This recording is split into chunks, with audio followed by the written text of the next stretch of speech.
The growing calls across the nation to defund the police. To end policing as we know it. Off the charts violence in New York City. 11 people shot in just 8 hours on Sunday. This is about the police officers who every single day put on that uniform and they run towards danger when we run away from it.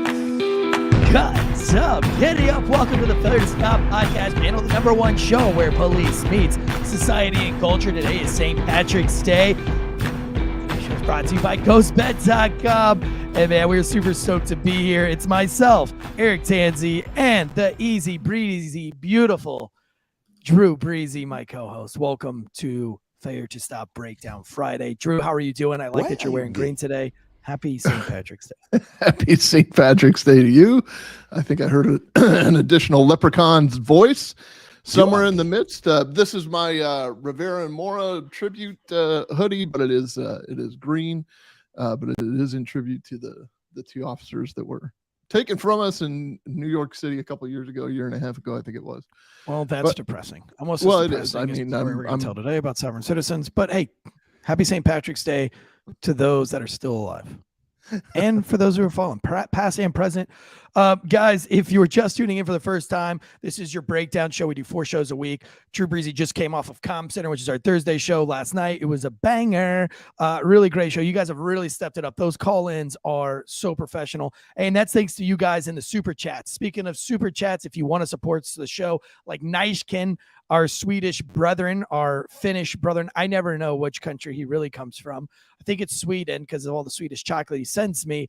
But he dropped a $13 super chat. But you don't have to drop money to support the show. What helps us out, even as it's even as good as gold, is giving us a rating and a review. A 5-star rating and review on iTunes, Spotify, Podbean, Podcast, wherever you listen to your podcast. If you're on YouTube and you're watching it live, please hammer the like button and hit the subscribe button. That makes us happy. Fulkinator, happy St. Patty's Day. She just dropped in $5 in the super chat. We appreciate you guys. And you can see that I'm in a new little spot in my studio. We are getting all geared up for the meetup on the 12th. We're really excited about this meetup on the 12th with One More and I'm Out of Here podcast group. Deadleg Media will be here.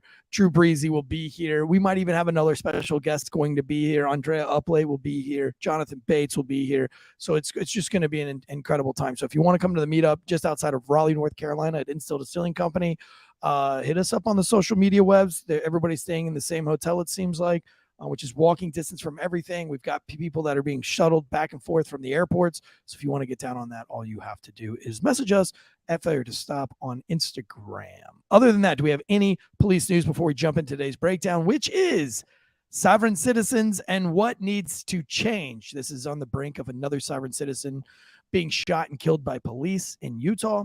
And so we're going to, not only are we going to talk more about sovereign citizens, but we're going to talk about what tactics need to change and does anything need to change in how we deal with these guys. But before we jump into that, Drew, what do we have for news real quick? This comes from the Richmond Times Dispatch. It's 7 Henrico sheriff's deputies charged with murder and the death of a Central State Hospital patient. 7 Henrico County, this is in Virginia, 7 Henrico County sheriff's deputies were charged Tuesday with second-degree murder in last week's death of a 28-year-old mental health patient from Henrico who apparently was asphyxiated during a struggle with officers while being admitted to Central State Hospital in Dinwiddie County. At the direction of the Commonwealth's attorney, state police agents served each of the deputies with what's called a criminal information, which is a formal charging document that originates in circuit court. It's the equivalent of an arrest warrant. The deputies are accused of collectively killing Irvo Otieno. He was 28. Now, that's not only the 7 deputies. There's actually, if I read the article right, there was 3 more mental health workers. There are. Don't really look like mental health workers. The one dude looks like he's a mental health patient. He has tattoos all up his neck and all of his face. Not saying that people that have tattoos on their face are mentally ill. No. I just don't expect it from my mental health care workers. There are certainly some cops that look like criminals as well, though. Yes, but they're collectively, he was 28 years old. They say that essentially he was smothered. He's 6'2", 270 pounds. And he's been unfortunately a lifelong mental health patient. His chemical imbalances or whatever they are. There was an incident just prior to this, like a couple days prior, where His mother is just begging and pleading to try to get help for him. There was an incident in the neighborhood where he stole some lights or something, and police came and investigated that, but they determined that it was just him being kind of him, sort of. Then there was another situation where he was accused of burglary, so they actually made a physical arrest, but realized that it was a mental health case. There was much to do made about the fact that they all used their tasers. I don't think that they actually deployed their tasers, but they all pointed their tasers at him. And they took him into custody. So everything was going well until apparently the Henrico County Jail determined that he should be transported to the mental health hospital.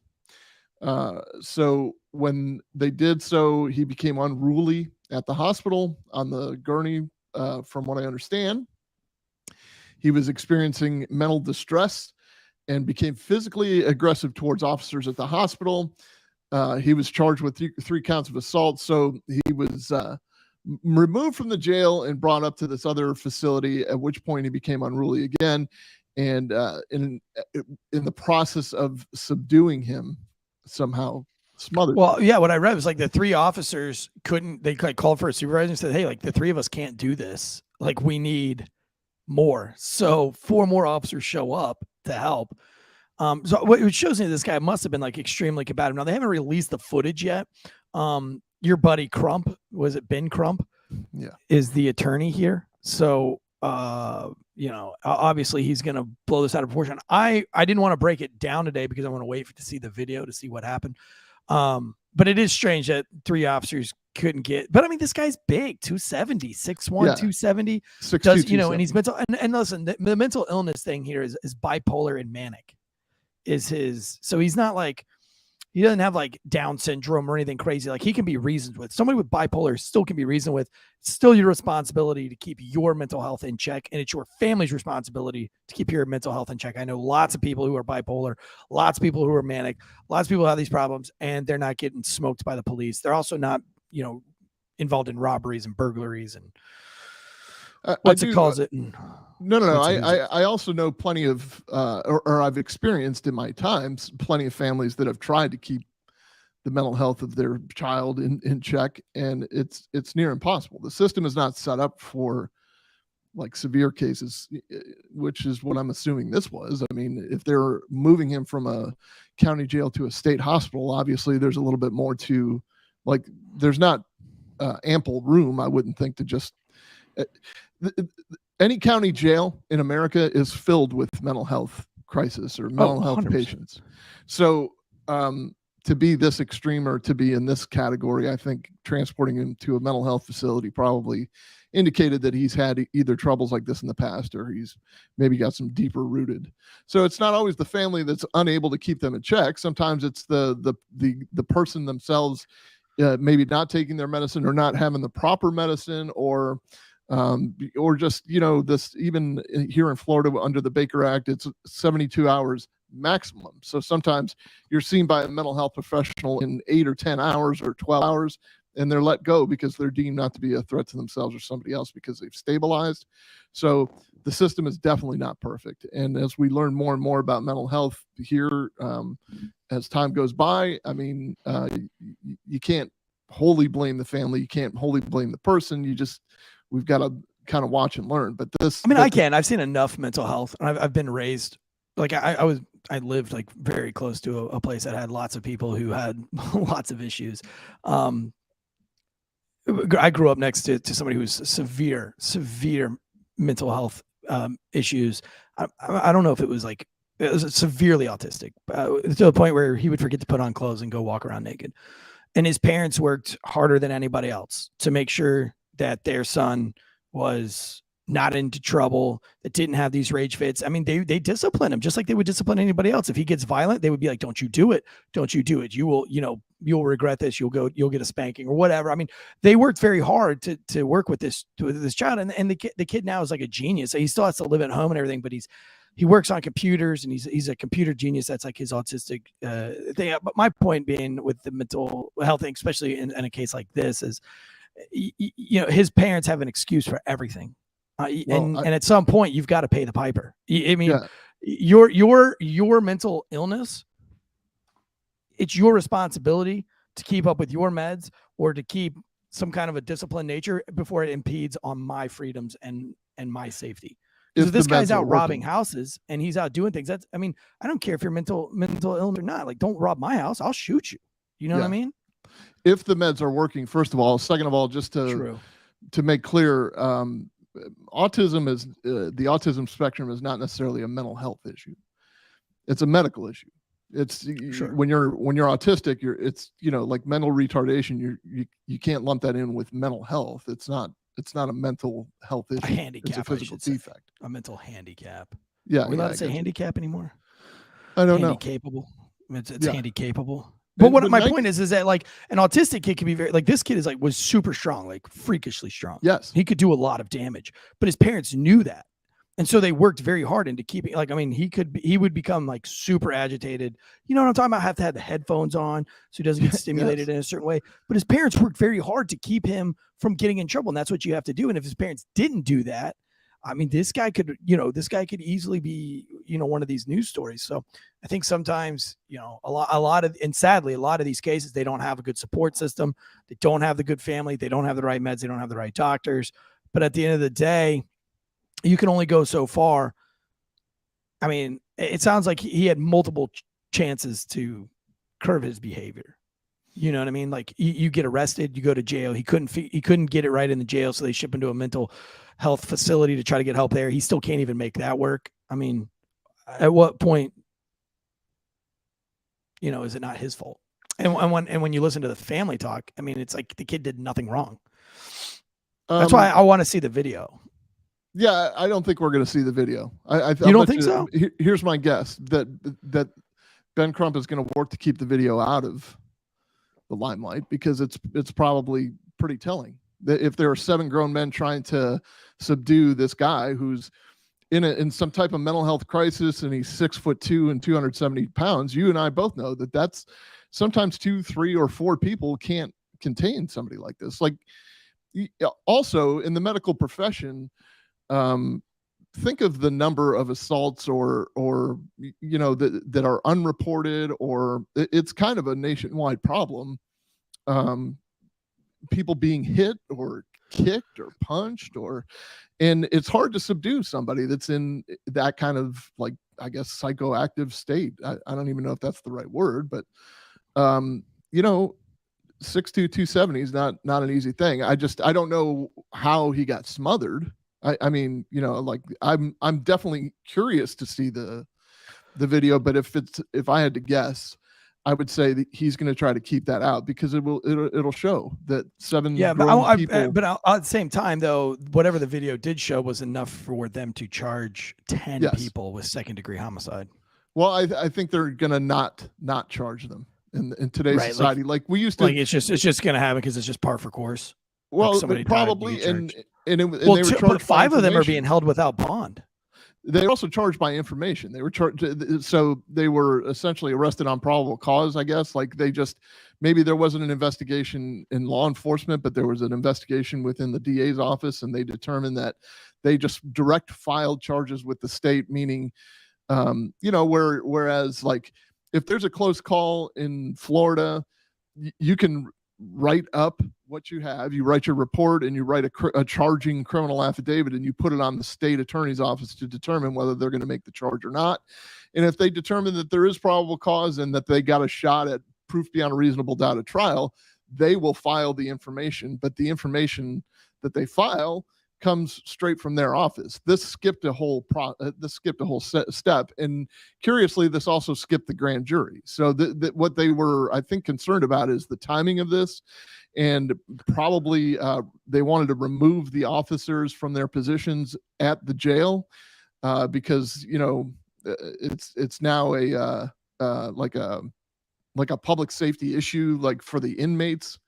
Sure, they just wanted to prevent further problems, so the DA, I guess, just went ahead and filed information. If 5 of them, though, were held on no bond, that's pretty serious, right? I think that is very serious, and like we always. So do you think with, like, maybe another Tyree Nichols situation here? Sort of, like,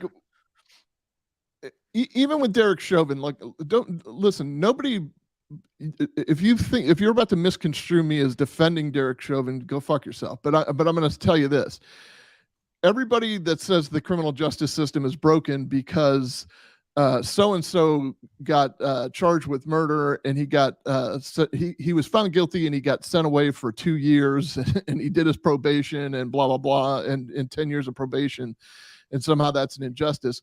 We're under punishing. So like, even if it's like the 5th or 12th offense, people aren't sent to prison for a very long time. But Derek Chauvin was sent to prison for a very long time. Kim Potter was sent to prison for a very long time. Not a very long time, but she was, these are first time offenders. Getting if 22 you can even years. call them that. Like you can call them that because a jury of their peers convicted them and the courts convicted them.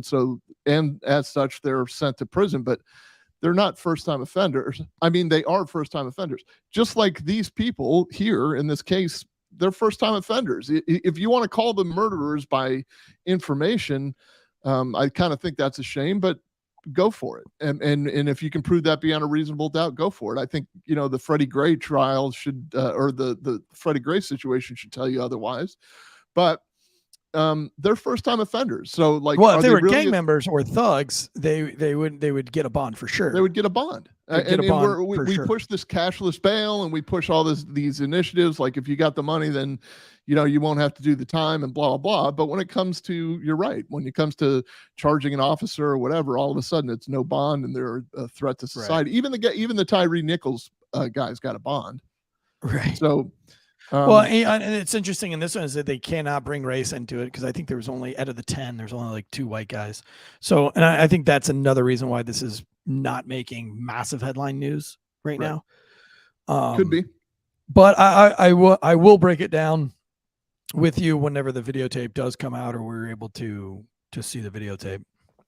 But I am curious to see what happened. I mean, part of me says this might be a Tyrese Nichols situation because of the no bond, or maybe this is just a political witch hunt in Virginia. I don't know. I don't really know.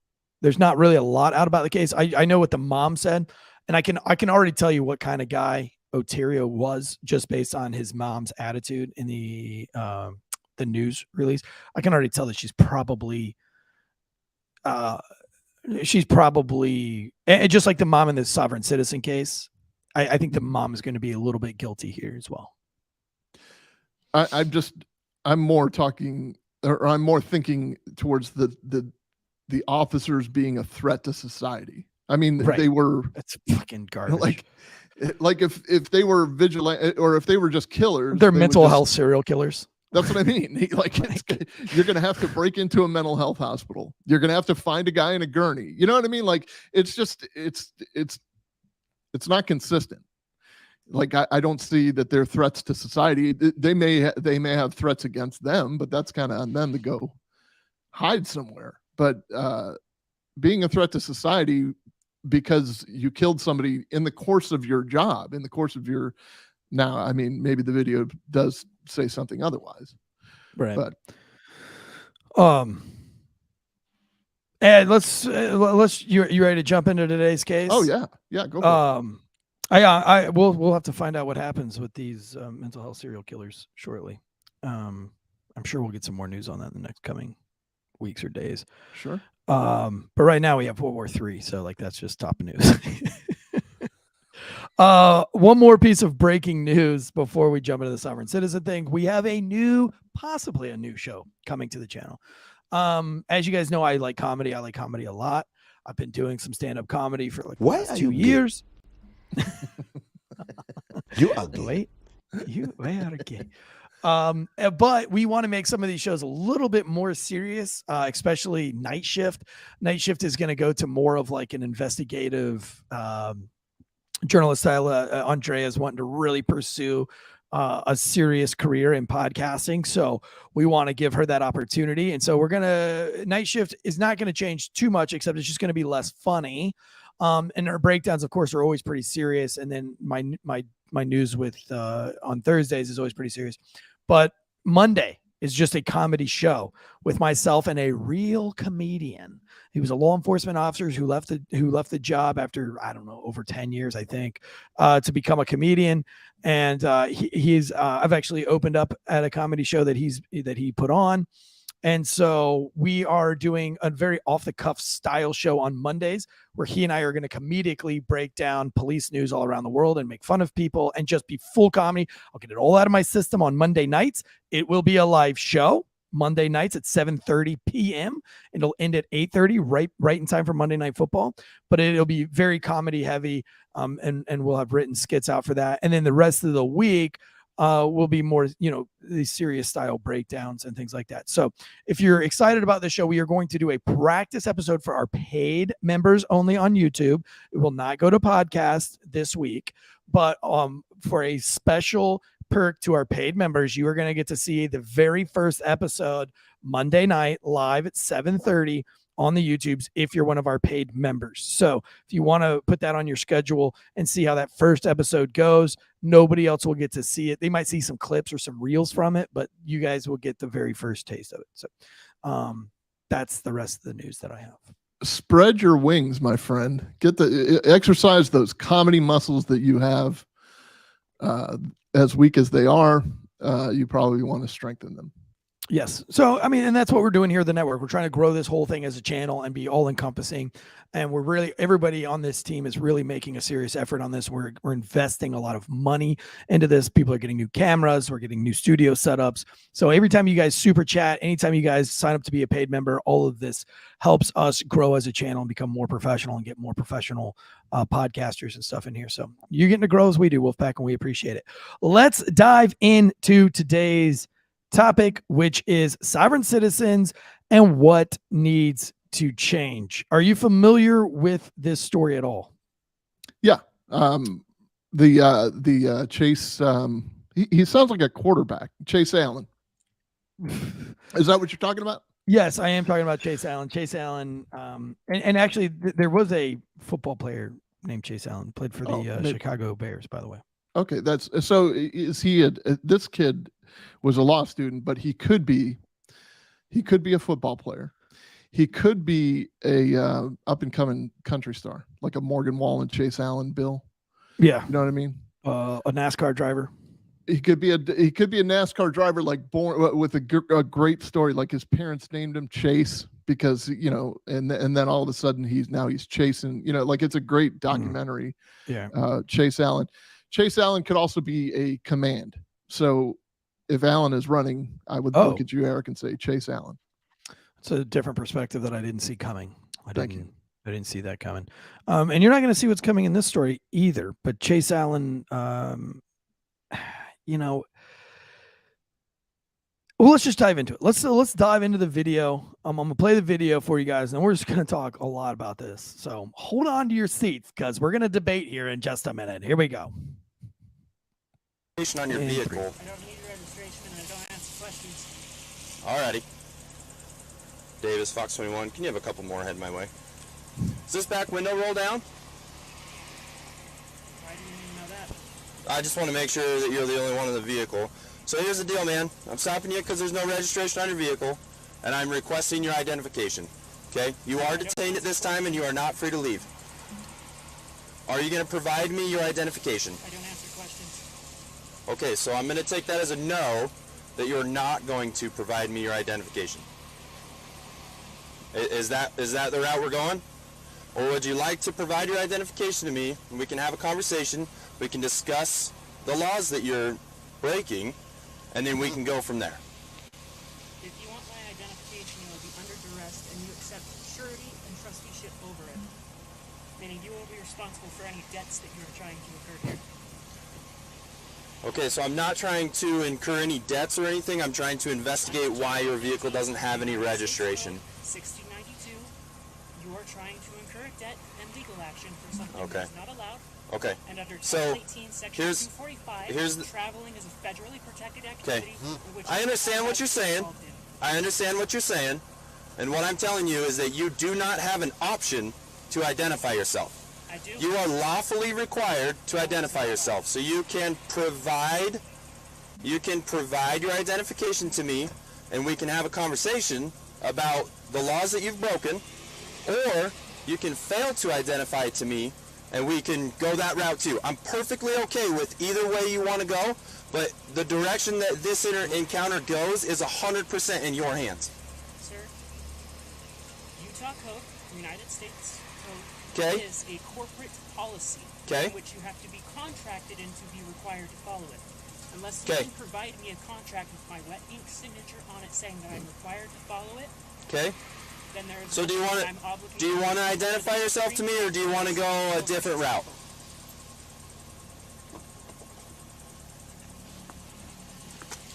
Wonderful. Do you have a driver license as well? I am not giving you jurisdiction. Okay. Do not stop. Do not detain.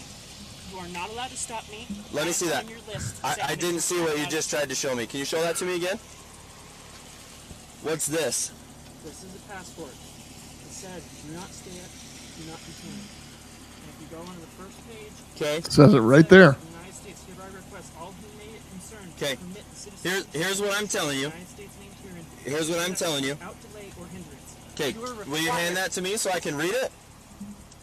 You want me to look at it through this tiny crack in your I am not window? handing it to you. You're not going to hand it to me? If I hand this to you, you accept trusteeship and surety, and you are obligated. Sure, I'll accept trustingship if you just hand me the document so I can identify who you are, because you're required by state law. I am not Thank you required so to much, identify Mr. myself. Chase Allen. That is not me. That is a piece of plastic paper. So you have a fraudulent passport? No. that is a Wonderful. piece of paper. That's what I'm hearing. Okay, step out of the car for me. No. Yeah. So step out of the vehicle No. right now. I am not required to. Step If out you of this try and vehicle force right me, now. Then we're going to have an issue where you're Step gonna have out of to the go car on- right now. Step out of the car. We're going to break the window and pull you out. Step out of the car. Gun. A self-proclaimed sovereign citizen is All shot. right, we can pause it right there. What happens right after this is he is shot 25 times and he's killed. A gun is found on the floorboard of the car and he has an empty holster. If you play the video in slow motion or you look at some of the pictures, you can actually see that you don't see the gun because he's beladed himself, but you can see that motion of him trying to pull that gun out of the holster.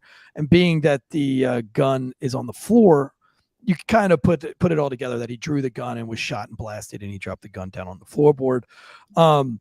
And this isn't the first violent sovereign citizen we've ever covered on this show. We've covered sovereign citizens many times.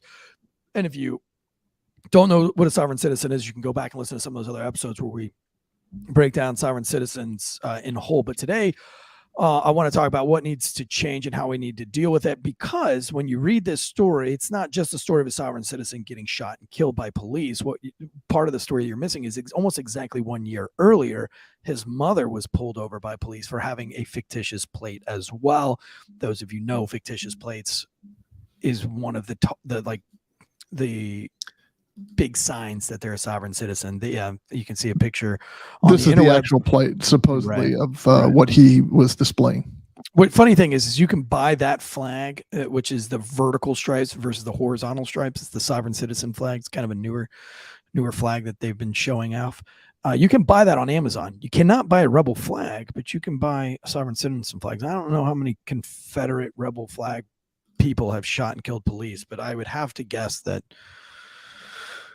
it's probably not as many as sovereign citizens. Sovereign citizens are one of the biggest threats to police officers. But going back to my original point here, the mother was pulled over for a fictitious tag. And in that encounter, do we have that encounter, Underpaid Producer?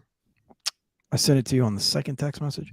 If not, it's okay. I thought we only had the one interaction. I didn't know that there was one with a mom. Right. So the mom, as a year later, it's the same rhetoric. And the police officer gets on his radio and he says, "This is what I've got going on. Is it worth me ripping her out of this car and taking her to jail, or just slipping her a ticket through the crack in her window?" And he was like, "That's what I would do. I don't think it's worth it." Okay.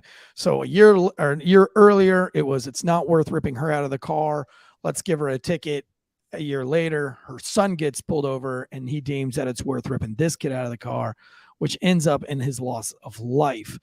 I feel like that now we have to have a discussion on how should we deal with sovereign citizens, because, and I get that there's discretion, and Drew, you can talk about this and debate it with me.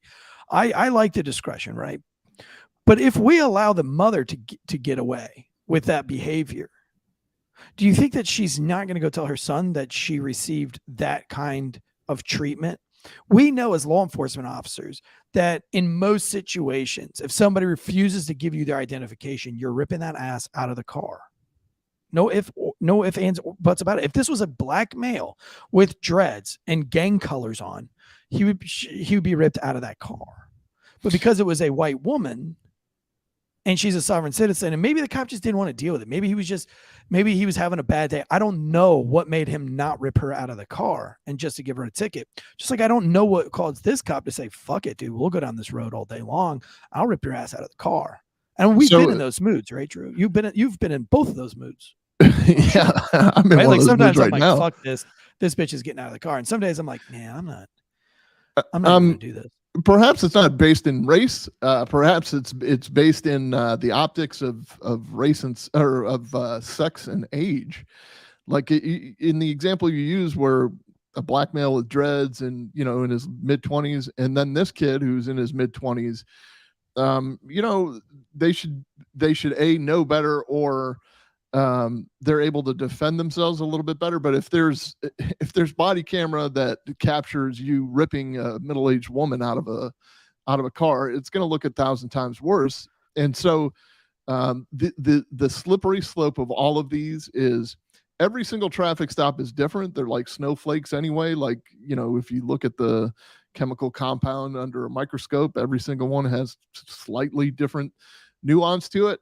But when you throw in the wild card of the sovereign citizens, they're literally making they have their own set of laws, but I don't know that they're standardized across the nation. I think that it's kind of word of mouth or internet lore. Well, the sovereign citizen movement has become very much like a religion, where it has like different subsects. So now you have the Moors. The crazy thing about the sovereign citizen thing, if you try to Google it, 10 years ago, when I first studied sovereign citizens, and I've arrested many sovereign citizens, and almost all of them were violent. But when you did the research on sovereign citizen movement, you didn't see the wording racism. You didn't see the wording of conspiracy theory. No, you didn't see extreme right wing. It was a terrorist organization that believes in admiralty. It was a thing. But now if we Google sovereign citizen, every single definition has the word conspiracy theorist in it, right-wing militia in it, and it also has racist and anti-Semitic in it. I have not met all the sovereign citizens I've ever met. I don't think I've met a white sovereign citizen yet. All the sovereign citizens I've ever encountered were all black. Now I worked in an all black area, so that's, let's account that, factor that in. But my point being is that I don't understand why now all the definitions of sovereign citizens is a racist militia movement. I can offer a few explanations. Let me read the ADL's definition, Anti-Defamation League's definition of a sovereign citizen. The sovereign citizen movement is a loosely organized collection of groups and individuals who have adopted a right-wing anarchist ideology originating in the theories of a group called the Posse Comitatus in the 1970s. Its adherents believe that virtually all existing government in the United States is illegitimate, and they seek to restore an idealized minimalist government that has never actually existed. And to this end, sovereign citizens wage war against the government and other forms of authority using paper terrorism, harassment, and intimidation tactics, and occasionally resorting to violence. So I kind of take issue with, and maybe it's just because it's different for police officers. The sovereign citizens incidents that we know of are violent, and generally they're considered to be kind of the number one threat to police officers if you're going to label a group. But they've conflated them with right-wing anarchists, right-wing. And I haven't. They don't that's not what I've ever encountered. Daryl Brooks from the Waukesha parade that we covered a couple of weeks ago, or a couple months ago, I guess, he was a sovereign citizen. That's why he kept talking about the subject matter jurisdiction, and that you were not, like, you don't have any jurisdiction over me, and this is written in red ink, therefore it's not an official government document. It's all these kooky rules that they've come up with that they've decided were. It's literally like talking to a 3-year-old. It's literally like debating with a spoiled, rotten 3-year-old who knows it's not going to get in trouble. So like a 3-year-old with bad parents. Yeah, so I mean, I do see a statement in the chat that is fair enough. Sovereign citizens is often a term that's recklessly thrown around, but it says especially by the police. I don't think it's especially by the police. But that's wrong, Joseph, because I don't call somebody a sovereign citizen unless they identify themselves as a sovereign citizen or they use the rhetoric of a sovereign citizen. If I approach you and you say, am I being detained? I don't consider you a sovereign citizen at that point. No, that's just you're just a normal like a college kid that watches too much news. Or like, am I being detained? That's all you are. But now if you say, am I being detained under such and such jurisdiction of admiralty and post traveling of the Third Right of I am a traveler. Then I'm like, okay, now you're a sovereign citizen because you quack like a duck, walk like a duck. Yeah, you're a fucking duck. But every sovereign citizen that I've ever identified as a sovereign citizen, I didn't even have to identify them. They tell you. They're like CrossFitters. They're like, thanks for pulling me over. By the way, I CrossFit. Yeah, you pulled me over. I'm a sovereign citizen. Yeah, by the way, I'm a firefighter. It's like a Navy SEAL. Like, they're a Navy SEAL because they've written a book. Or if you're in a bar, like, how do you know there's Navy SEAL in the bar? Because they'll fucking tell you he's a Navy SEAL. Well, all of this kind of kicked off too with the first of all, the first kind of major thing that happened with sovereign citizens was the Oklahoma bombing with Terry Nichols. He wrote a letter to a county in Michigan declaring his citizenship, and Terry Nichols and Timothy McVeigh were what are known as sovereign citizens. But that often gets conflated with right-wing extremism. It also gets conflated with white supremacy, and it's not the case. It's not always the case. They're just anti-government. They're not necessarily anti-black, anti-Jewish, they're anti-government. There are wings that probably espouse that kind of hate, but they're inconsistent. The thing that's consistent that we see is their level of anti-government comes out in the forms of violence, like the two sovereign citizens that were stopped in West Memphis, Arkansas. It was so long ago. I mean, Jerry and Joseph Kane. That was in what, like 2010? I'm trying to do the math here. Actually, I've got a picture from that incident. This is the son laying dead on the ground. And you can see the father. But yeah, that's after killing 2 police officers and then having a big shootout. And that's like one of the more commonly known stories. This is kind of what their license plates usually look like. This is the sovereign citizen flag that you can buy on Amazon, but you can't buy a rebel flag. If you Google right now, sovereign citizen flag, you can buy like 1,000 different variations. If you type in rebel flag, you'll get a blank screen on shopping. Do it on your computer. Do it on your phone right now. I think that's a little bit kooky. I think that, as Elijah pointed out, their Etsy shop is kind of robust as well. They have a good Etsy shop, the sovereign citizens? I guess. They have merch, so I don't know. Everybody who's got merch probably has an Etsy shop. That's just a guess. That's not verified. But I'm a traveler. I don't associate with governmental people. Why did the sovereign citizen cross the road? I don't know. It's none of your business. Yeah, it is. It's none of your business. Am I being detained? Right. Am I being exactly. My first viral video before I was ever on the internets, before I ever had my Instagrammies or my Facebooks, I went viral on YouTube. I think I got a day off, a free day off. I got paid to be off. But it was like, it had hit like 300,000 views in 30 minutes from my traffic stop. And I got called in and they were freaking out about it. And, sent me home I know they sent me home that day, but I think the next day I got to have off. But essentially, the way that the story pans out, I think Abby, if she's still in here, she'll enjoy the story. But the way it played out was that there was a school next to a shopping center that had a Dollar General and it had a couple other convenient store style shopping center with like a sub sandwich place. And the owner of the property the whole property, called and said, like, listen, all of my businesses want to get the fuck out, and they're not going to pay rent because the kids keep coming from the high school. They're buying drugs in the parking lot. They go through and they ransack the general store. They leave empty wrappers. They drink Cokes and then leave the bottles on the floor and don't pay for it and walk out. Come 3:30 in the afternoon, it is lawless. And all the stores have come together and said, we're going to move out because this is ridiculous unless I pay for security. And he was like, what can we do shy of me hiring law enforcement officers? I said, well, hey, listen, the officer that's his beat, he's not here today. He's not here. And like, that's a conversation you need to have with him. However, until you have that conversation with him, because we know, Drew, right? Like, your beat officers, we have like a little pamphlet that says, like, here's what we can do for you. We can put up lights. We can, we can reorganize the parking lot, that, we could put signs on the door that say only 3 individuals allowed. I mean, there's a whole packet, but that's not I'm not the beat manager. He is. And it would be wrong for me to try to manage his beat while he's not there.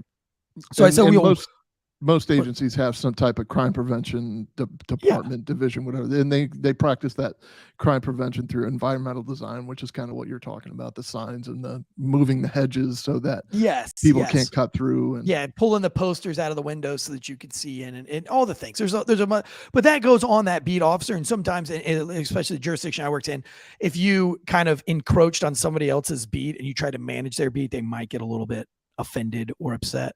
So I said, listen, like, this is, you can talk to your beat officer. Here's his information. He's off today. That's why I'm covering the call. But I'll tell you what, in the meantime, I'll be out here at 3:30 and I'll park my car right here in plain sight. And we'll try to get, maybe if me sitting here in plain sight and getting out of my car will kind of deter some of the crime. The guy said, man, I appreciate that. Thank you. And before 3:30, I pulled into the parking lot and I walked into the Dollar General store. I asked to talk to the manager. Manager was a black female, and she came over to me and she's like, hey, how can I help you? And I said, hey, listen, this is what I hear from the owner. What's your side of the story? And she's like, dude, it's mayhem in here. It's lawless. These kids, they come in here, they eat the Big Claws and they drink the Yoo-Hoos and they just leave the bottles on the floor. They don't pay for it. I have to bring in extra staff to clean up after they leave. I mean, it's crazy. And we can't do anything about them. They run out the back doors. They run out the front doors. And she's like, so at 3:30, like, I told him I'm just going to start locking the store, but corporate won't let me do that. And I was like, man, that is out of control. So 3:30 rolls around and I pull my cop car and I just put it right dead smack in the middle of the parking lot. But as I pull in, there is a red car, very nice car with blacked out tinted windows, which you're not allowed to have in the state of North Carolina. And as I pull in and I park my car, it turns its car on, it squeals its tires backwards, and then it squeals its tires frontwards. So I light it up. I'm like, you can't squeal your tires in a parking lot. That's unsafe behavior. And so I go especially that close to a school. Right. So I approach the vehicle, ask him what's going on. Very strong odor of marijuana. The gentlemen that are in the car are about 20 years old, 20 to 24 years old. And they're wearing gang colors. Even the car is red. They're wearing red. You know what's going on here. They're selling some drugs to these kids as they're getting out of school. So I asked for their IDs, but before I can get their IDs out, a man comes up behind me and announces himself as something L, and do not, under the perjury of jurisdictional yada, yada, yada, do not by any chance give this police officer your ID card. And so he interjects himself and I have to call in for backup now. And I say, hey, sir, step over there, get away from me. And I say just like that. I said, get over there on the sidewalk.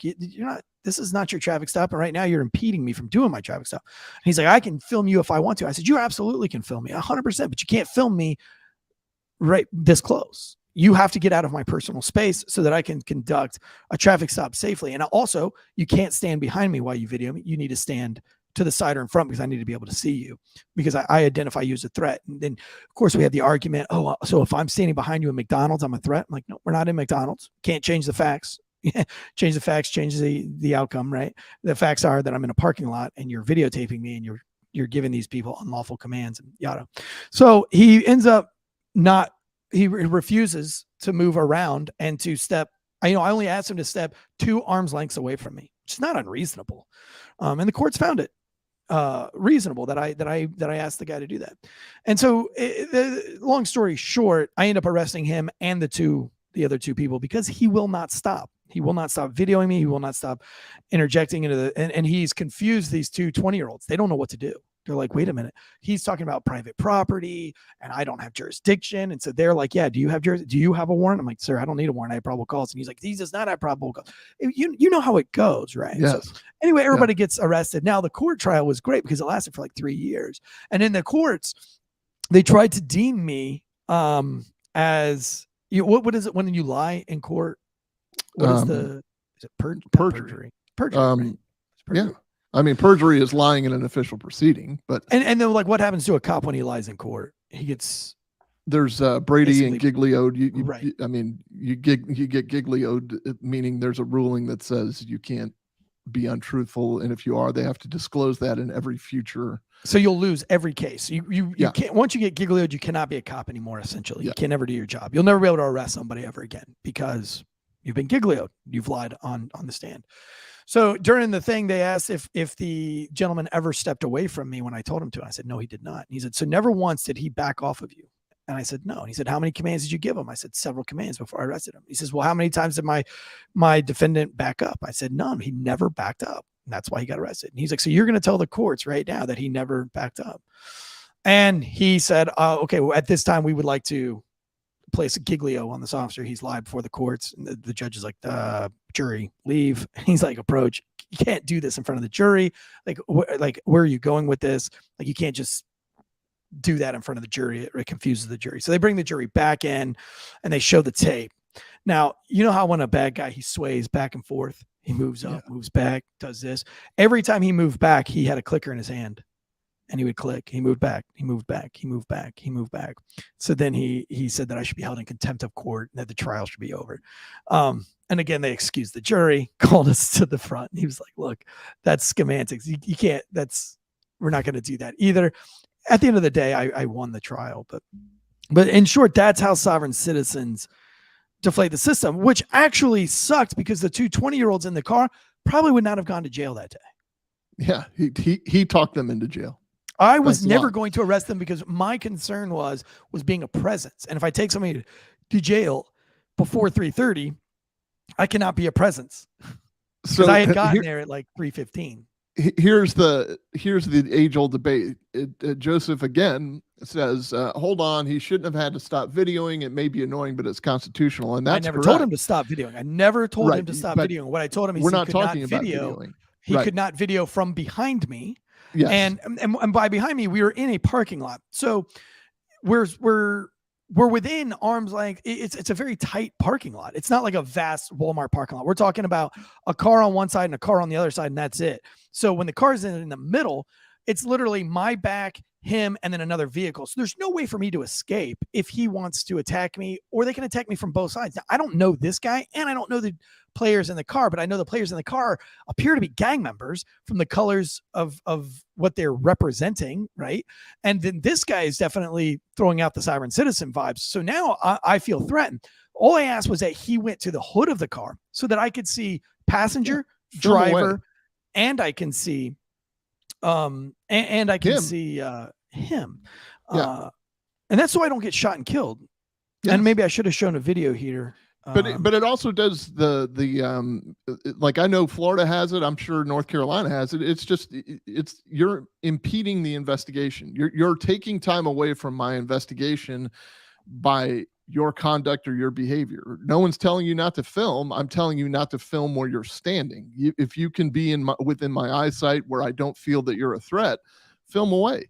You can take off your shirt and start writing with liquid shoe polish, "I hate cops," on your chest. I don't care what you do with your time and with your stupid camera, but you're going to have to do it within my eyesight. Otherwise, you are distracting me from doing my job, and that's contrary to a statute. You can't. The great thing about his video that went viral was that all the comments were like, wow, this cop is being super cool. Like, hey, that cop might be harassing these young kids, but at least he was being cool.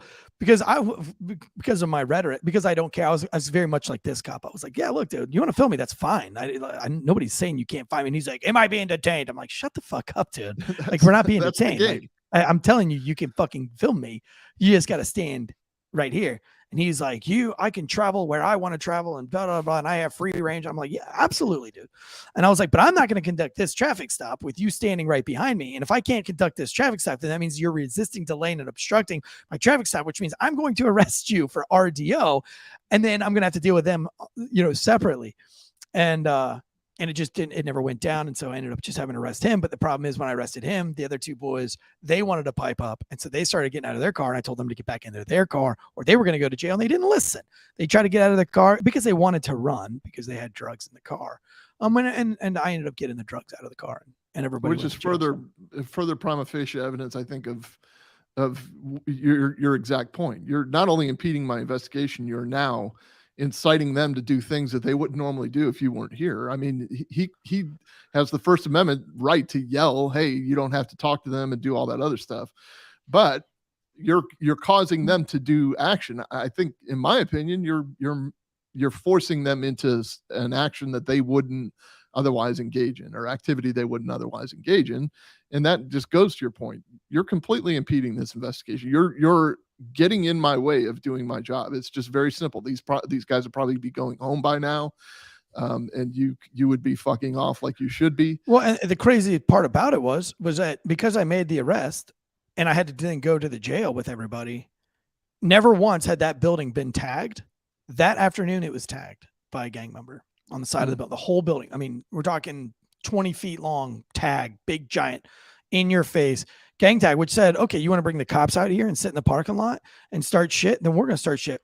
When I knew that that's how it works in that area. So what I had originally planned on doing was being there at 3:30, chasing off this car that peels out front. I am the kind of cop that is, I'm not going to, it's not you squealed your tires, you're getting a ticket, you're in trouble, but I'm also not going to allow you to commit crimes in front of me. And see, when you work in the inner city, a lot of these guys, they test the police because they get rank, they gain rank. And so they push your button. So when a gang member says fuck 12 or flicks you off and you just keep driving, some will say that that's probably the wise thing to do. I don't. I feel like I've been called out. And so now to earn to get my respect in that hood, I'm going to address it. And I'll be like, hey man, if I ever wronged you, do I need to bother you? Because if you're going to yell fuck 12 and you're going to get my attention, I'm going to give you my attention.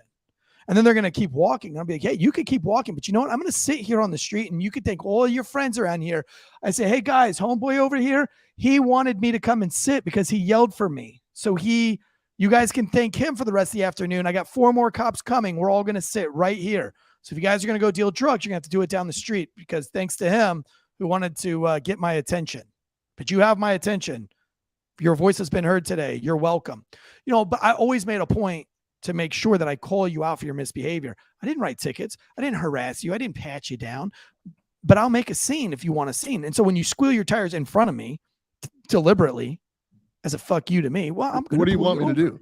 Like, right. What do you want me to do? Just like wave at you as you speed away? Like you're begging for me to give you the attention. You want the attention. I'll give it to you. But my intent was to say, hey, listen, homie, you want to screw your tires. Like, I mean, how old are you? You're 20 years old and school gets out at 3:30. Why are you waiting for all these little 17 and 16-year-old kids to come out of school? That was actually like my part of my speech before Sovereign Citizen jumped in. I said, like, don't you guys have anything else to do? Like, why are you waiting for kids to get out of school? Doesn't that seem a little weird? Are you guys weirdos? And they're like, man, shut up, man. Yo. And I was like, hey, you guys seem like it's a little weird, dude. It's a little weird. You're 20 years old, man. 22 years old. It's kind of weird. But I was just going to let him go. And then the rest of the day, I was just going to walk up and down. I was going to walk into the Dollar General and say, hey, man, you going to pay for that big claw, that bear claw? You better pay for that bear claw. I'm watching you just to goof around with the kids, and to show face for the day. And then, but that's not what happened, right? I go to jail with 3 people. The building gets tagged and it's chaos. And it's all thanks to this sovereign citizen who then gets to go to court for, 3 or 4 years we went to, because he appealed everything. We went to the highest appeals court that you can go to for that crime. It was absurd, and he lost all of them. Non-sovereign citizen related. I had a similar incident when I was a sergeant in street crimes. I was sitting in my car. I wasn't in my car. I was in the passenger seat of another car. They were serving a search warrant, and so I was sitting there typing. I was doing something else, and there was a detective sitting next to me, and the school bus let out, and The house was kind of on the corner. And so the kid, there was one kid, the tallest kid out of all of them, who just had no choice but to make a show of this whole thing. We had somebody detained in the back of a marked patrol car, and he just started cussing everybody out. Like, he was trying to be funny in a sense. He was saying, fuck that N-word. Fuck that N-word. He was pointing at all of us, at the cops. Right. And he wasn't saying N-word, by the way. And he was saying, fuck that N-word, fuck that N-word. That N-word needs to go free. He's saying all this stuff, like, okay, fine. And so I just had enough. Like, this is bullshit. All of these neighbors are here looking at the search warrant that we're serving because collectively they want this person out of their neighborhood because they're selling drugs. And now this guy is going to come and make a mockery of us.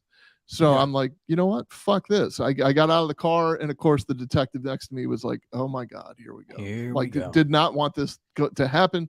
So we detained this kid down the street because he's walking in the middle of the street when there is the availability of a sidewalk. And that is a citable offense. And okay, fine. Let's cite him for that. Well, he wouldn't give us his name. Well, next thing you know, he's going to fucking jail. Yeah. So we throw him in jail. And of course it became he was just exercising his First Amendment rights.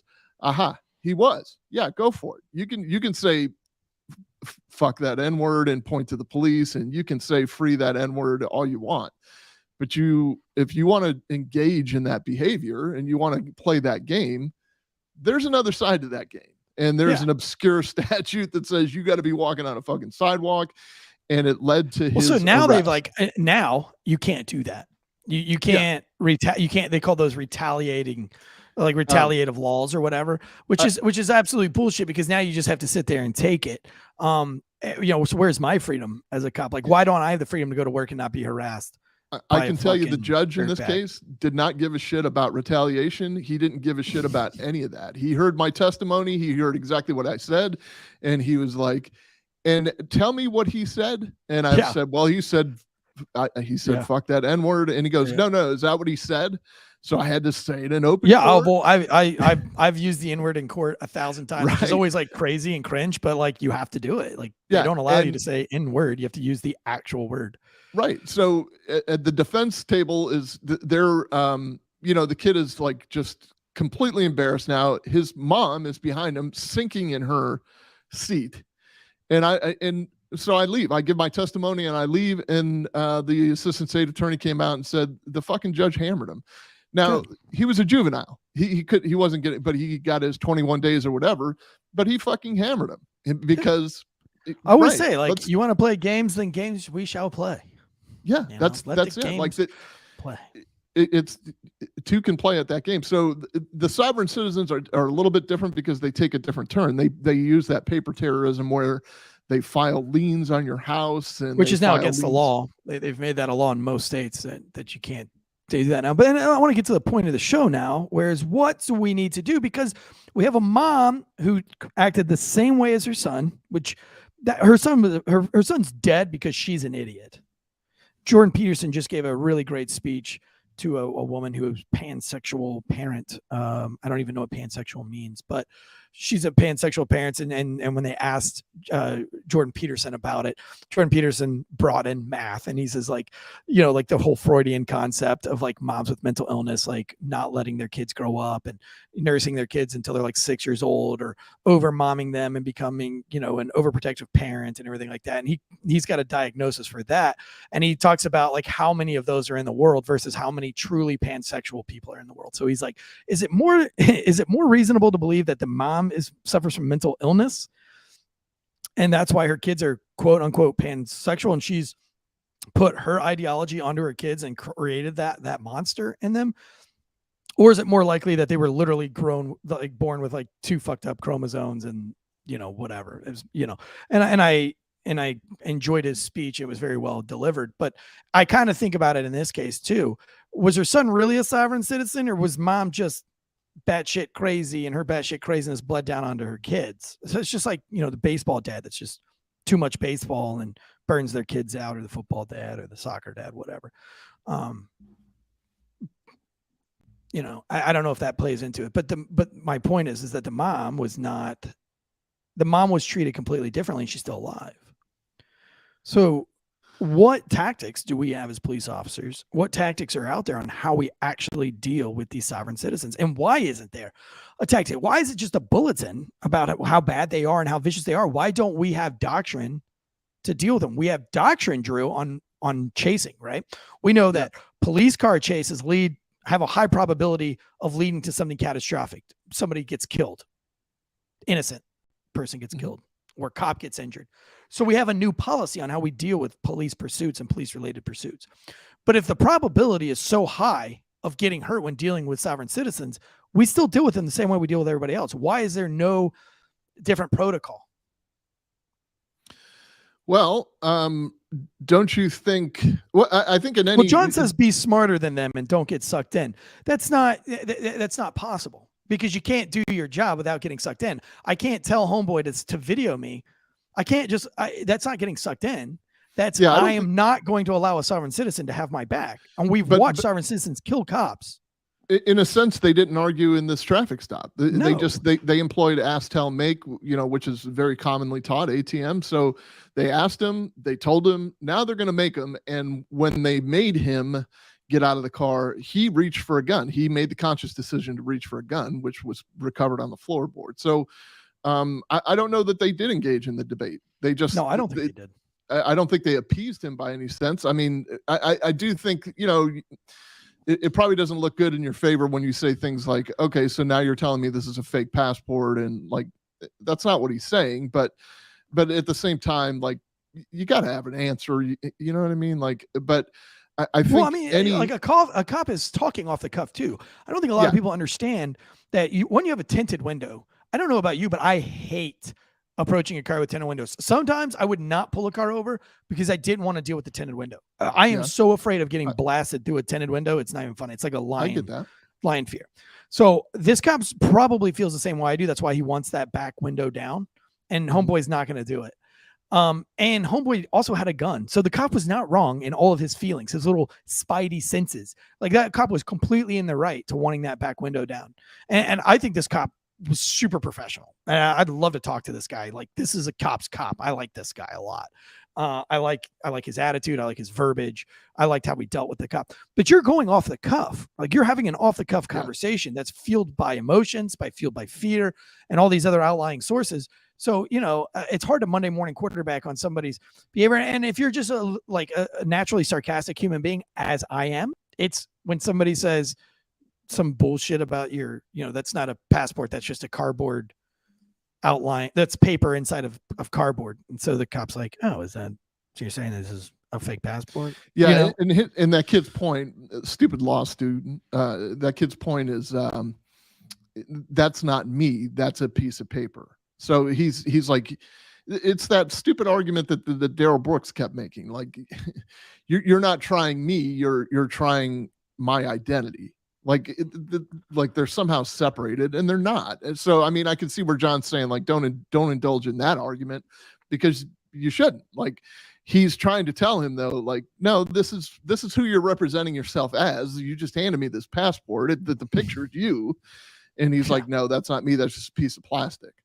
So I think, though, that in any police encounter and any law enforcement encounter, we on a use of force continuum, the first thing is always officer presence, and then the second thing is dialogue. So I think that if they're following a normal police encounter, none of this is unreasonable. I mean, they're engaging in dialogue. So to get to your point of what do we do procedurally, you got to do the same thing with everyone, because you never know when that guy is a teeter-totter sovereign citizen who might just be ready to tip back to normal human reality of what a government does and what they can and you arrest him back into reality. He's like, oh shit, this doesn't work.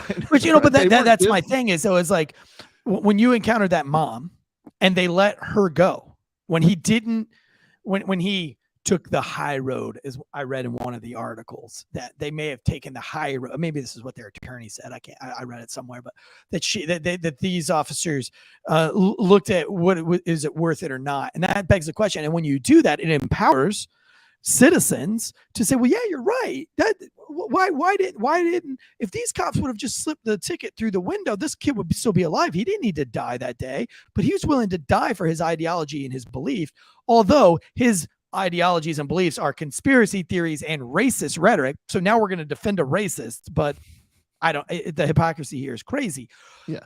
But I feel like what I believe is that those cops should have drug her out of the car, because you set a precedent to her that her ideology worked.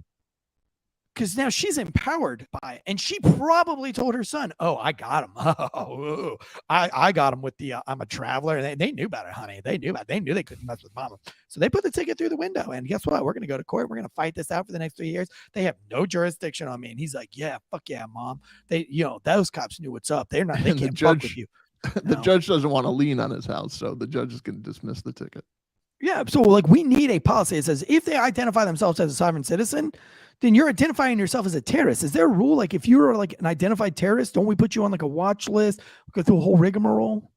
How do you identify them though? You know what I mean? Like she said she's a sovereign citizen. Right. But how do you identify to enter someone into a terrorist watch list? It comes from an intelligence center. So obviously there's intelligence that they're a terrorist, and you can put them in a database. How do you know if he identifies as a sovereign citizen or she identifies as a sovereign citizen? Because he has a sovereign citizen flag on his license plate. Yeah, I mean, but you got to identify them at that point. You know what I'm saying? Like you got to stop them and figure out who they are to put them in a database. No, I got that. But like I think what I'm saying is like if it's a policy across the board, that spreads. So when you pull a car over and they because of this whole bullshit license plate thing, and they do the whole cracked window, and you'd be like, all right, hey man, you're gonna get not only are you gonna get arrested today, but you're also gonna be entered in a terrorist watch list, which means you're not gonna be able to fly, which means you're not gonna be able to do this, which means that your cars are always gonna be like, I mean, if that's the route you want to go, that spreads. That voice spreads, and there's people that, like you said, were on the fence that are gonna be like, well, you know what? I kind of want to be a sovereign citizen, but I also like to fly a lot. I also like to go to Vegas. I also want to go gamble in Vegas. So maybe I do roll down my window a little bit, or I definitely don't show the flag. You know what I mean? It's like you don't go around and tell people you're in the KKK. And if you do, great. That's awesome. We should all want that. Like we should all want people that are in the KKK to tell us. So then we can know like, hey, that's a racist piece of shit. I probably shouldn't be friends with them. But they know better. They know the repercussions of that. So what do? They keep that shit underground, which means they can't grow in their ideology because they're scared. We should make sovereign citizens just as scared to be sovereign citizens. They should be super underground and not wearing it on their license plate. You should be like, I'm a sovereign citizen, but I don't want anybody to know I'm a sovereign citizen because I don't want to lose my rights to fly. I think the age-old argument is there are already laws on the books, i.e., you can't drive around without a license plate, or you can't drive around without being a licensed driver, right? So you take action on those laws, like that. I think that's the argument where the laws already exist. If they're right, but you remember that officer with the mom, and I wish we could have played the video. He literally gets on his radio and he's like, hey, what do you want me to do with this? I mean, is it worth ripping her out on the side of the highway and taking her to jail? The supervisor says, quote, probably not. Just slip her a ticket through the crack in her window. Are you, Elijah, is that the video? Do you have that queued up in there? No, I don't. I can get it for you. I'll post it and we'll put it on Instagram. Yeah, okay. I saw another video in there. I thought it was it.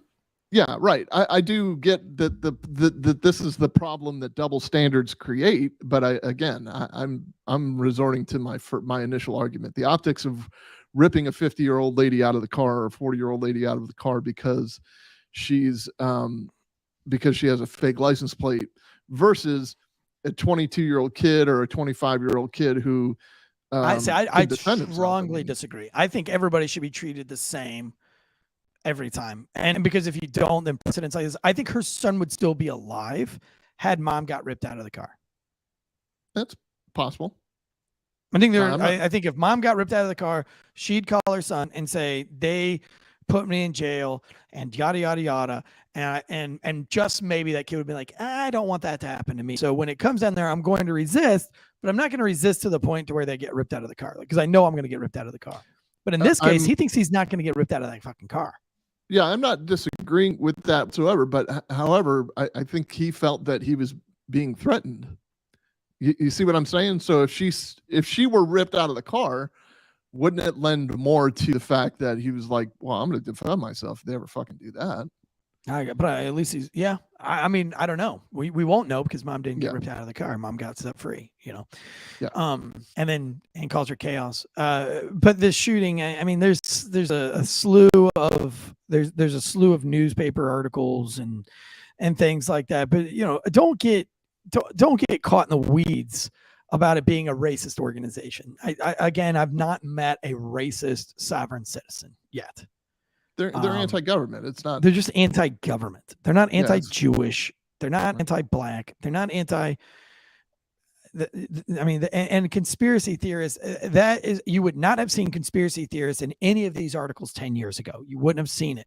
Right now, they're trying to demonize the word conspiracy theorist. They're trying to make it like it's racist. Like, you're a racist. You're a conspiracy theorist. I mean, conspiracy theorists are there for a reason, and I don't think it's wrong to believe in theories or to question things, and they're weaponizing the word conspiracy theory. So the Moorish group says it says the resurgence of sovereign citizen activities in the 1990s led to an unexpected development, the appropriation of sovereign citizen ideology and tactics by a variety of African American groups, and these groups are generally identifying themselves as Moors. They combine standard sovereign citizen theories with many new twists and additions on their own. Right. So remember when I said it's like in a religion? Like, yeah, right. It's like now it's Christian as a sovereign citizen, but they got your Baptist sovereign citizens, you got your Lutherans, right. you got Lutheran, right. Presbyterians. Like you got your Moors, you got your whatever they're called. I was telling you earlier that I was going through my storage unit the other day looking for something, and over the career, I've moved offices a few times, and I was in criminal intelligence for a while. So you just kind of pack up what's on the bookcase. You don't necessarily go through stuff because that's what hoarders do. Right. So I just was going through some of my old books that I haven't thrown out or I haven't done anything with, and I found an FBI report. It was an FBI like a manual that they publish for law enforcement use only, and it was like right wing extremism, sovereign citizenry, and white supremacy in the U.S. our nation's largest threat. So you would think, that's what the DOJ's number one threat is. That's what President Biden says the number one threat is. So this is probably a publication from when was he elected? 2022.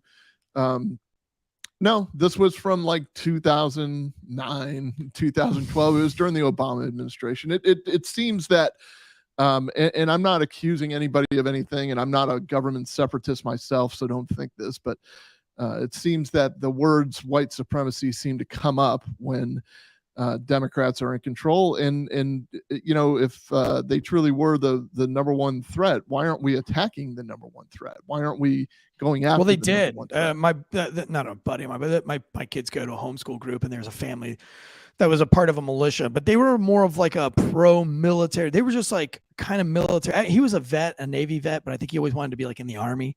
And so like they played war out in the woods. They invited me. I did not go, but they practiced survival, and they had a big plot of land, and they shot together, and they did movements and tactics. The guy's not a racist though. Like I've talked to him several times. He's not a racist, but the FBI raided their camp night. They did a dads and sons camp night out at the property with their militia. And they have a little flag, and it's the North Carolina flag with like a Spartan helmet on it. I mean, there's nothing like racist about it. But the FBI raided it in the middle of the night, like detained all of them. And I don't remember what came out of it, but they were removed from social media for good, like permanent ban. And this was, like 4 years ago, probably 5 years ago. It might've been longer actually. No, it was probably about 4 years ago. And, this guy is harmless. I mean, the guy wasn't like he wasn't an extremist. He was like a prepper. Yeah, and he enjoyed this shit, dude. He asked if I would come out and teach them some survival skills, and I said I was in the middle of building a distillery, so I had zero time on my plate. And I said, man, if I had 2 seconds to do it, I would, but I mean, I don't have the energy or the time to go, camping for a weekend and teaching survival techniques. I don't have that. So think too, a lot of this is the subjective opinion of an investigator who, whether they're in the FBI or some other, criminal intelligence kind of gathering outfit, who is making this determination. Hey, I think that they're a separatist group, or I think that they fall under the definition, and sometimes they'll try to fit that round peg in a square hole and say, yeah, we got us a good separatist group on our hands, and once you're labeled, you're labeled. And what? But they don't ever raid. They're not raiding the Moors. Well, they've got these fucking also, Moorish temples, and they won't even raid them.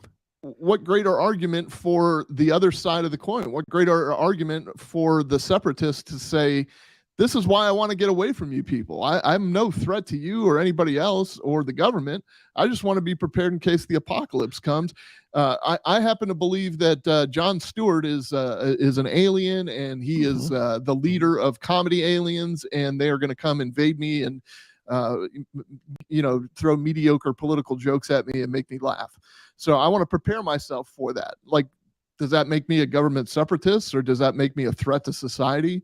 No, I mean, like, I just don't like fucking Jon Stewart's comedy. I mean, so where's the line? So what I'm saying is that it feeds the beast. Like, what greater way of saying you should fear your government than having the government chase you down because they subjectively feel that you're a threat to them? Since we're not cops, I wonder if we could get a sovereign citizen to come on the show. Ooh, Dead Leg Media, hook us up. Get on Dead Leg Media is a sovereign citizen. Do your voodoo. Do your voodoo and see if you can find somebody that has the balls to come on 2X Cops show and talk about sovereign citizenship. Would that be fun? If you think that would be fun, hit us up in the chat. If you think it would be fun, well, let me talk like Kamala Harris. If you think that would be fun, please hit the like button in our comment section right now. That would just be so fun and exciting. Did you hear the yellow school bus thing that she did? Yes. Jesus. Yes. Talking to a room full of adults. She's like, isn't school buses so cool and fun? And don't we all just have the most special memories? I'm like, bitch, I'm 40 years old. Shut the fuck up. My God. My God. But if you think that would be fun, let us know. I'd like to get a sovereign citizen on the show. I don't think we could talk about sovereign citizens enough. I know we've done like 2 or 3 shows now on sovereign citizens, but I mean, and on all of the shows that we've done on sovereign citizens, people die. Every fucking one of them. You know? Yeah, right. I mean, so maybe we're not cherry picking, but maybe just those examples become, that get to the forefront because there's violence involved, but it shows you there's violence involved. Like they're ready and willing to die for their ideology, just like this kid, Yeah, this kid's a college educated fucking kid. Law student, right? Law student, like a real law student. And he played soccer at like some California university and some Utah university. I mean, the kid's no slouch, but I mean, man, he sounded dumb as shit when he was talking to that cop. Like, he was just throwing words out there.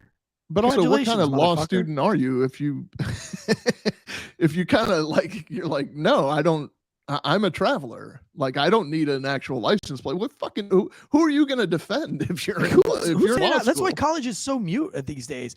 Like, college it's so fucking dumb. Like, if this is like if this is a college graduate, if this is a law student, this is what colleges, like high caliber colleges, are producing, then what the fuck? Like, I would never want to go to college because that dude sounds like an idiot. I've got more brains, more wits than that asshole, and that's not saying a lot at all. I'm dumb as shit. I mean, like, you try to hear me articulate on this show. It's fucking a train wreck. I'm almost like Joe Biden level. And I'm half his age. You're a third of his age. Third of his age. A quarter of his age. I don't know what's the difference between a third and a quarter. That's how stupid I am. I'm kidding. Tactical Dude real quick says, I think us having a sovereign citizen on the show will hurt the show by advertising to the wrong groups of people we don't want watching the show. I personally want everybody watching the show. Like, I think it's like just how I want to learn about sovereign citizens, and I want to learn about gang members, and I always enjoy talking to my gang members on the streets. And if I could find one that would have a conversation with me, I always engaged in a conversation, because to know your enemy. I mean, I've even talked to the Taliban, dude. I've had conversations with a Taliban prisoner. Through an interpreter to ask questions to. I've actually talked to an interpreter who like defected back to the Taliban, or was, smuggling thumb drives. But anyway, I like to learn about people, man. And I think if you're a sovereign citizen, you should want to learn what the police perspective is. I mean, that's why I think Abby's show is super important. Shows like Abby shows, because it's citizens trying to learn like what it's like to really be a cop. I think if you're going to be a good law enforcement officer, you're going to be a good first responder, and you should want to better know people that you're dealing with and their ideologies. I mean, I'm not going to sit there and argue with a sovereign citizen on the show. Just like I'm not going to sit and argue with the flat earther. And a lot of you guys accused me when I had the flat earther of buying into his bullshit. I'm not buying into his shit. I'm just hearing him out. He's not going to believe anything I have to say about it. Now, some of the stuff I laughed at, but you know, I don't mind having a sovereign citizen come in here. It's just like Jim Terry. A lot of you guys accused me of taking Jim Terry's side because I didn't shut it down. I'm not going to sit there and argue with Jim Terry, but I want to hear what he has to say. I want to know what he believes. Yeah, because people believe this shit for a reason. I'm just the more he talks, the dumber he sounds. So let him. And that's the problem I have is, you know, when these other hosts on these bigger podcasts or on the news, when they get up and walk out of the interview, fuck this bullshit, and they walk out. I think that's so childish because you're walking out on an opportunity to get somebody else to either incriminate themselves or to give you an opportunity to learn from what they have to say. You don't have to agree with them. It can be utter bullshit, but I want to hear their bullshit. Just like that's what I said. Like if a guy is in the KKK, I want to know he's in the KKK. So I want to let him talk and prove to me that he's a racist. So then I can hammer him with real knowledge and real stuff. But if you never engage in that, or if you never give that person the opportunity, then you have no fight. You have no battle. Yeah, if you believe in your convictions, you wouldn't have a problem having a conversation. It's like, I'd love to have a state trooper on here. Why are you the way that you are? A fireman. Why are you the way? Why are you gay?